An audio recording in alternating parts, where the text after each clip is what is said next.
Aquí tenemos a la letra Z. Tiene esta forma. Vamos a ver cómo suena con las vocales.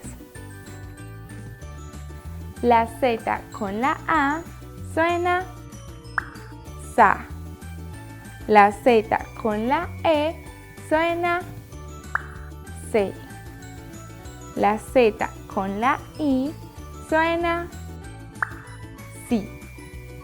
La Z con la O suena so. Y por último, la Z con la U suena su.